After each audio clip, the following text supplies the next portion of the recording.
Sana, I want to start by giving some context. I first met Honorable Raila Odinga in the 90s when I was chief executive of Finance Magazine with Honorable Gachoka Tabaki. Itobi Manyara was running the Nairobi Law Monthly, as Dr. Willie Mutunga will remember. And Pius Nyamora was running Society Magazine.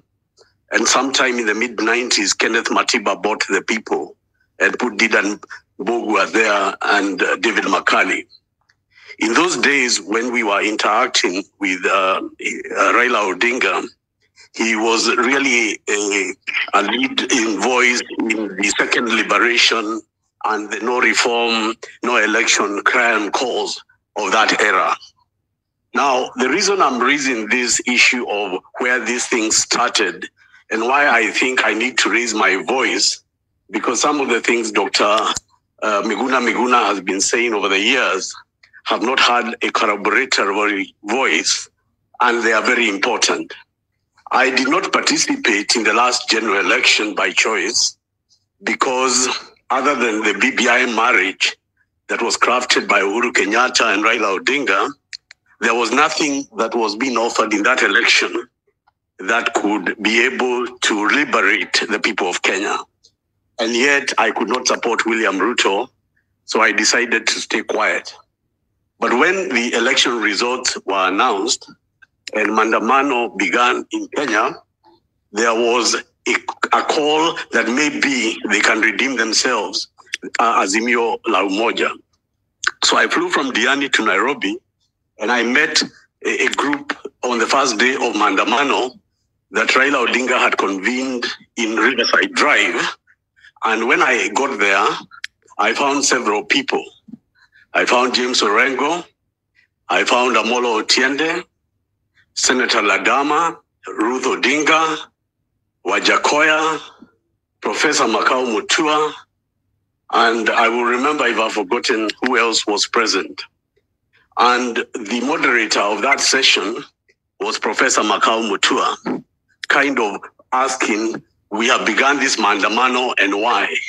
So several speakers spoke about why the Mandamano was an option, why we are going back to the streets, and at that time, the danger of people losing their lives. And why I have come out at this time is because of what Raila said in my presence. He stood up and said that he had wanted William Ruto to govern and give him a chance to see what kind of president he would be.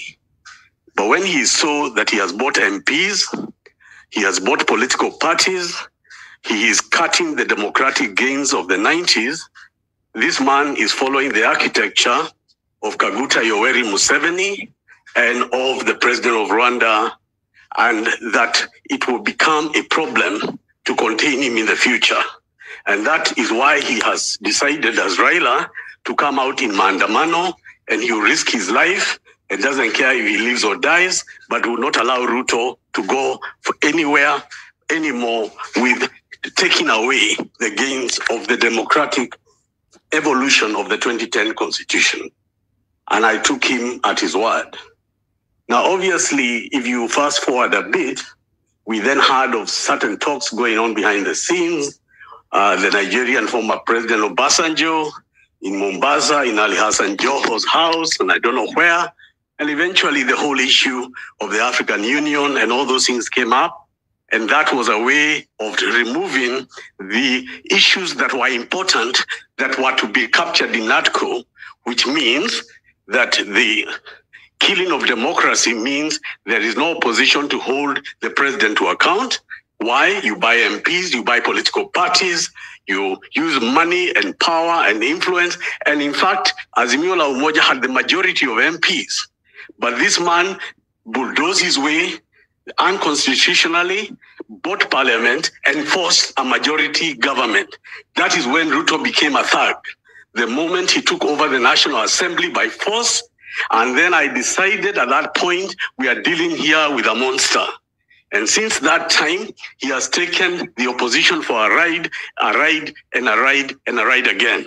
He called them to NATCO. There was no intention whatsoever to implement anything of the NATCO, including the IBC.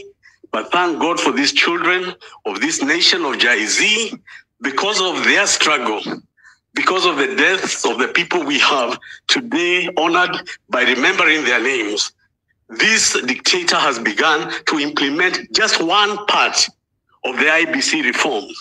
And I know Dr. Miguna will agree with me that this is even itself dangerous, because who is going to appoint that panel? Who will they be? Will they be now people they sit down, Odinga and Ruto, and they decide who to appoint? And then from there, they appoint another puppet commission or electoral commission, and this country goes from worse to worse. The reason I'm speaking out, and I will continue to do so from this day forward, is because you are completely right. We are at war for our nation. There is nobody that can tell me that Kenyatta and Odinga were not part of the problem. And I say that because I was present when we were doing an audit of the election laws. And it was agreed that Maandamano is being done not for anyone to gain, but for the emancipation of the Kenyan people.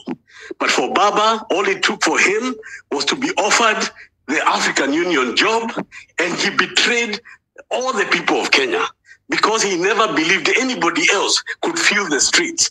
In fact, I remember when people used to fight Dr. Miguna from Nyanza, they used to say Miguna cannot fill the stadium.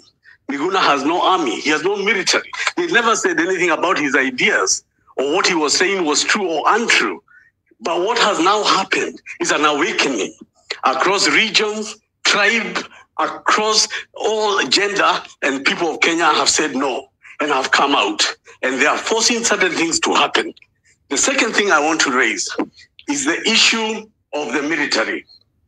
You know, the law that directs Parliament to consider the deployment of military is contained in Section 241. Now, 241 has two sections. Section 3B allows the Minister for Defense, without a motion of Parliament, just notifying to bring out the military in cases of disaster and emergencies. But Section 3C allows Parliament to have a motion to bring the deployment of the military and then specify what they are supposed to do. Now, what happened with the military being brought down on the streets of Nairobi was illegal because they never had a motion tabled in Parliament. Nothing was declared what the military presence and deployment meant. And without going too long into the legalese about it, Dr. William Mutunga can clarify the two elements that are necessary for a legal deployment were not done because no motion was tabled in Parliament that was passed, even as the High Court described. So today as we speak, in technical legal terms, Kenya is a military state. The military state because the KDF are deployed, whether they are hidden in the barracks or not. What is this that Ruto is anticipating? What is this that Duale is anticipating that they want to leave the military deployed? Is this because, as Raila Odinga told me, that this is a student of Yoweri Museveni who governs through the military?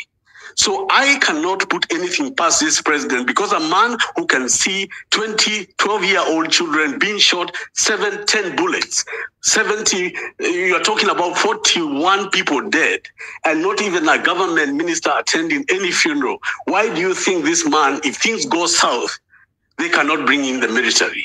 As we speak today, I saw Kenyans in Murang'a take over a police station because they did not believe that the murderer who was alleged to have committed a crime would be taken for justice. So they raided the police station and they killed him, just as we speak.